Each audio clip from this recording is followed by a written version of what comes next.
Earlier we had introduced Oxygen Fitness and discussed the detox and wellness of that part of my business. Here we are in Riverfront Fitness, which is a collaboration with Shannon Rose, another trainer that I work with, and this is our fitness studio.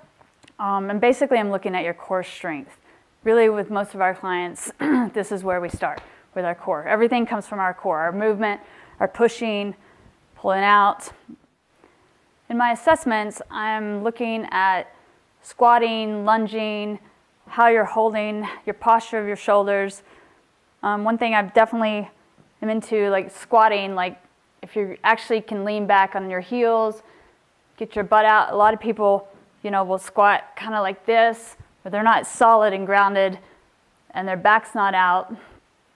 This is going to show me a lot about how your bones sit up into your pelvis.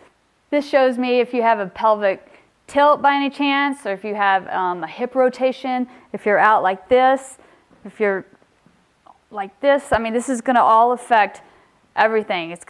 So while we're working you out, I've got to make sure this is all correct. And if I can't, obviously I'm not a rolfer or anything, and I'm going to send you over to get your body worked on, and then I'll come back and we can. So also in the assessment, we're looking at our core. How strong is our core?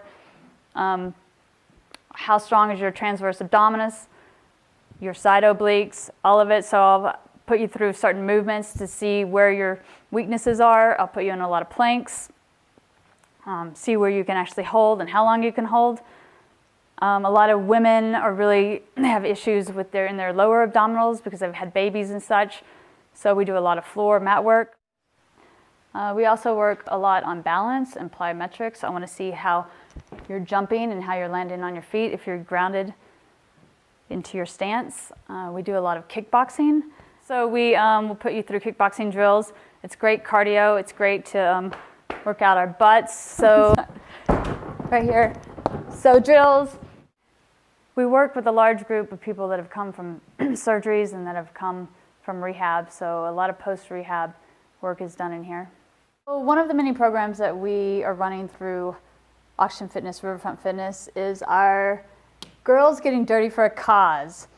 This is a warrior dash race that we are training our clients for. We are taking an interest in raising money for kids' cancer, particularly for Little Star Foundation, which is based out of Hesperus, Colorado. My interest in foundation work is mainly coming from my interest in my clients not being able to use alternative modalities in their healing. So not only with, my interest is definitely with kids with cancer, people that have post-cancer, raising money for the people that maybe are underinsured or uninsured, to be able to create a fund that can go into benefits for some sort of alternative wellness program. The alternative programs that I'm interested in is locals, we have amazing local alternative practitioners in Durango, Colorado. I would possibly like to see a lot of the local alternative practitioners in town create this fund that we could actually raise money for, create this fund to help those in need that don't have access to out-of-pocket money for alternative healing.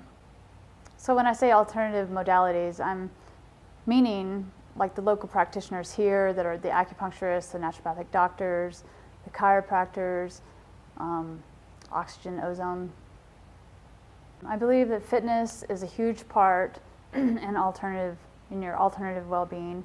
It doesn't come from a medical doctor. It actually doesn't even come from just hiking outside. You can do a lot of stuff on your own to actually come into a fitness room and work with a trainer and really understand how your body moves and where you're lifting from, and your core strength and your posture is a big part of healing. It's a big part of oxygenating your body, stretching your muscles.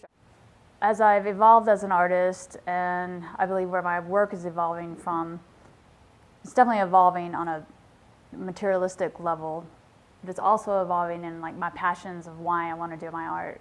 Now at this point, I want to do my art more for not only just to create, but to create things that I can sell for fundraising, or that I can put inside on auctions and such.